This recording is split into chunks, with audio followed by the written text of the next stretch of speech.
Hello दोस्तों, वेलते इतने इस चैनल पे आप सभी का स्वागत है। आज के इस वीडियो में हम आरबीएल बैंक के रिजल्ट्स देख रहे हैं। आरबीएल बैंक भी एक प्राइवेट सेक्टर बैंक है और ये एक मिड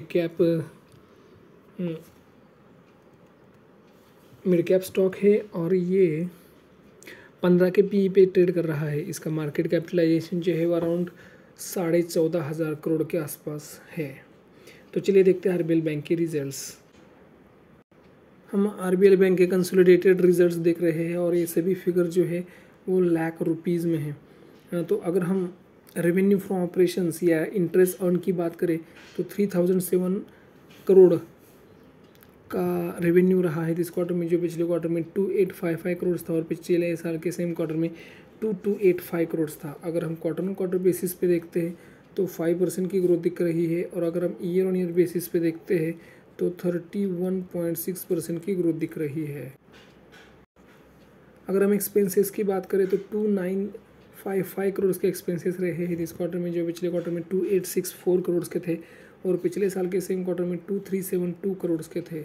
अगर हम क्वार्टर ऑन क्वार्टर बेसिस पे देखते हैं तो 3% की ग्रोथ है और अगर हम ईयर ऑन ईयर बेसिस पे देखते हैं तो 24.6% की ग्रोथ हमको एक्सपेंसेस में दिखाई दे रही है।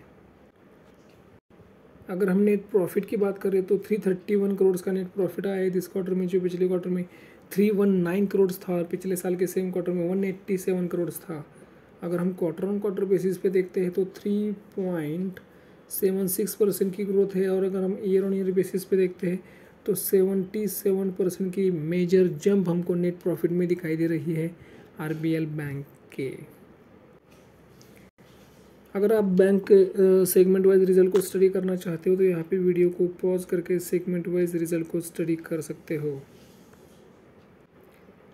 अगर हम ग्रॉस एनपीए और नेट एनपीए की बात करें तो 3.8 के जो ग्रॉस एनपीए थे वो घट के 3.12 तक नीचे आए हैं और नेट एनपीए जो 1.26 का नेट एनपीए था उसमें भी हमको गिरावट दिख रही है और 0.78 तक नेट एनपीए भी इम्प्रूव हुआ है। तो इस वीडियो में इतना ही। अगर ये वीडियो आपको इन्फॉर्मेटिव लगा तो वीडियो को लाइक करना और चैनल को सब्सक्राइब करना मत भूलिए।